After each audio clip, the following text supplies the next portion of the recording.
क्या ब्रह्मांड में बैठे ग्रहों की चाल का सीधा असर हमारे रोजमर्रा की छोटी छोटी आदतों पर पड़ता है?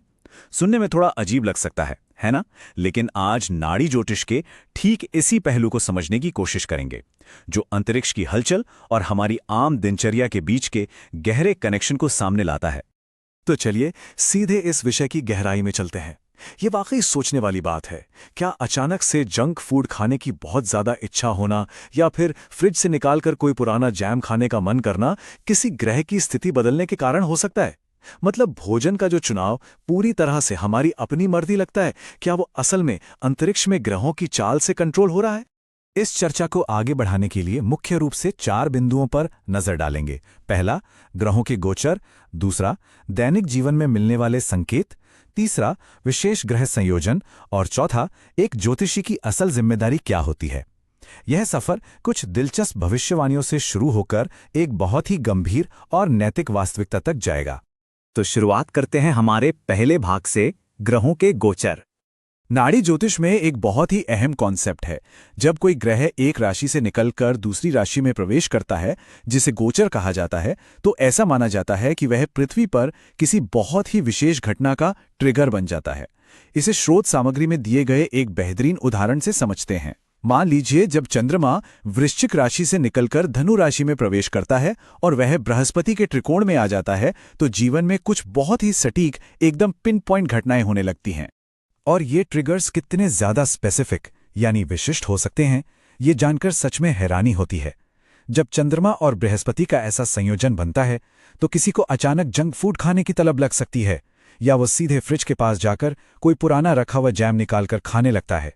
सिर्फ खाने की ही बात नहीं है, कार्यक्षेत्र में अचानक कोई नई ट्रेनिंग शुरू हो सकती है, सॉफ्टवेयर से जुड़े नए ऑर्डर आ सकते हैं, या फिर ऐसा भी हो सकता है कि घर में अचानक बुआ या मौसी की लड़कियां मिलने आ जाएं। है ना ये कमाल की बात कि कैसे एक ब्रह्मांडीय बदलाव का सीधा कनेक्शन हमारी रसोई के फ्रिज से कुछ निकालकर खाने या किसी रिश्तेदार के घर आने जैसी आम बातों से जुड़ जाता है। अब आगे बढ़ते हैं दूसरे भाग की तरफ, दैनिक जीवन में ग्रहों के संकेत। यहां जो चीज सबसे दिलचस्प है वो ये है कि इन सटीक ट्रिगर्स को कैसे मैप किया जा सकता है। अब जरा इन संकेतों पर गौर करते हैं। जब बृहस्पति और चंद्रमा का संबंध बनता है, तो स्रोत में दिए गए एक वास्तविक मामले के अनुसार व्यक्ति का झुकाव अचानक पीले रंग की तरफ हो जाता है। एक मामले में तो व्यक्ति को उस दिन सिर्फ केले के पत्ते पर चने की दाल खाने का ही मन किया। बिल्कुल इसी तरह शनि के गोचर और उसकी 7वीं दृष्टि के प्रभाव में आने पर कोई अचानक बाजार जाकर ठाकुर जी की मूर्ति ले आता है और मंदिरों के दर्शन शुरू कर देता है। या फिर मकर राशि में जब शनि मार्गी होता है, तो देखा गया है कि घर में अचानक निर्माण कार्य या मार्बल का काम शुरू हो जाता है। मतलब ग्रहों का प्रभाव सचमुच इतना सटीक हो सकता है। चलिए अब तीसरे भाग पर आते हैं, विशेष ग्रह संयोजन। रोजमर्रा की इन छोटी छोटी बातों से थोड़ा आगे बढ़कर कुछ खास संयोजनों को देखते हैं। जब किसी जन्म कुंडली में या गोचर के दौरान कुछ खास ग्रह एक साथ आते हैं, तो उनका असर बहुत गहरा होता है। उदाहरण के लिए एक बहुत ही अद्भुत और सकारात्मक संयोजन है बृहस्पति और सूर्य का। नाड़ी ज्योतिष में बृहस्पति को जीव माना गया है, तो जब इस जीव का सीधा संपर्क सूर्य के प्रकाश से होता है, तो व्यक्ति को एक अविश्वसनीय दूरदर्शिता, एक कमाल का विजन मिलता है। ऐसे लोग भविष्य को उस नजरिए से देख पाते हैं जो आम लोगों के बस की बात नहीं होती। और ये इस बात को बहुत ही शानदार तरीके से दर्शाता है कि ग्रहों की प्रकृति कितनी दोहरी हो सकती है। मंगल के गोचर को ही ले लीजिए। जब मंगल का गोचर 45 दिनों के लिए आता है, तो इसके 2 बिल्कुल अलग अलग प्रभाव सामने आते हैं। एक तरफ इसका उत्पादक और रचनात्मक पहलू है, जो नए काम, घर के निर्माण, मार्बल का काम या हनुमान जी की भक्ति की ओर खींचता है। लेकिन वहीं दूसरी तरफ ये शारीरिक स्वास्थ्य से जुड़े जोखिम भी लेकर आता है, जैसे अचानक बुखार आ जाना, पेट या लिवर की समस्याएं होना, या फिर बच्चों को चोट लग जाना। अब आते हैं हमारे चौथे और सबसे महत्वपूर्ण भाग पर, ज्योतिषी की जिम्मेदारी। ग्रहों की इन रहस्यमयी और रोमांचक बातों से थोड़ा बाहर निकलकर अब इस विश्लेषण के सबसे गंभीर और संवेदनशील हिस्से पर बात करते हैं। किसी की कुंडली के संकेतों को पढ़ना सिर्फ ग्रहों का कोई खेल नहीं है, इसके साथ एक बहुत बड़ी नैतिक जिम्मेदारी भी जुड़ी होती है।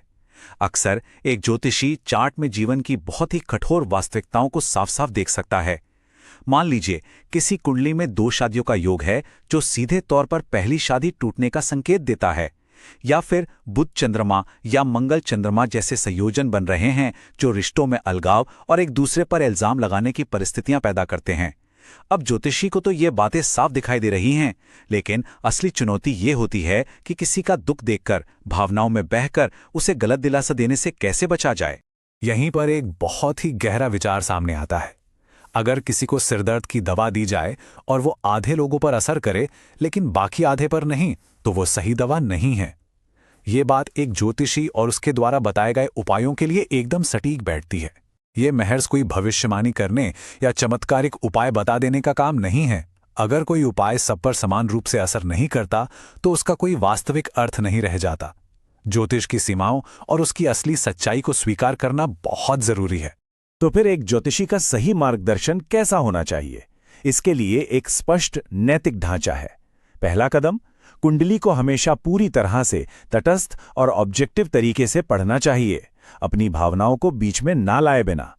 दूसरा कदम, व्यापार या शादी को लेकर कभी भी किसी को कोई झूठी उम्मीद नहीं देनी चाहिए। और तीसरा कदम, लोगों को हमेशा सुरक्षित और सही विकल्पों की तरफ मोड़ना चाहिए। जैसा कि स्रोत में एक उदाहरण दिया गया है, अगर किसी का समय व्यापार के लिए बिल्कुल भी ठीक नहीं चल रहा है तो उसे ये झूठी तसल्ली देने के बजाय कि आगे सब ठीक हो जाएगा, उसे कुछ समय के लिए सिर्फ पढ़ाई करने या कोई नई स्किल सीखने पर ध्यान लगाने की सलाह दी जानी चाहिए। तो यहाँ सबसे अहम बात यह है कि किसी को बस उस पल के लिए अच्छा महसूस कराने के लिए दी गई झूठी उम्मीदें असल जिंदगी में बहुत भारी तबाही मचा सकती हैं। सोचिए, अगर कोई व्यक्ति व्यापार के लिए सही समय न होने पर भी कोई नया काम शुरू कर दे। हो सकता है वो काम शुरुआती 4 महीने तक बहुत अच्छा चले, लेकिन 7वें महीने में जब वो पूरी तरह से ठप हो जाएगा तो वो व्यक्ति पहले से भी कई ज्यादा गंभीर परेशानी और आर्थिक संकट में फंस जाएगा। ठीक इसीलिए झूठा दिलासा देना सबसे खतरनाक चीज मानी जाती है। और इसी विचार के साथ एक बहुत ही गहरे सवाल पर पहुंचते हैं। क्या ज्योतिष का काम केवल भाग्य की भविष्यवाणी करके छोड़ देना है, या फिर इसकी असली शक्ति उस नैतिक और मानवीय मार्गदर्शन में छिपी है जिसकी जीवन के सबसे मुश्किल दौर में सबसे ज्यादा जरूरत होती है? ब्रह्मांड की नियति और एक ज्योतिषी की जिम्मेदारी के बीच का यह नाजुक संतुलन सच में सोचने पर मजबूर कर देता है।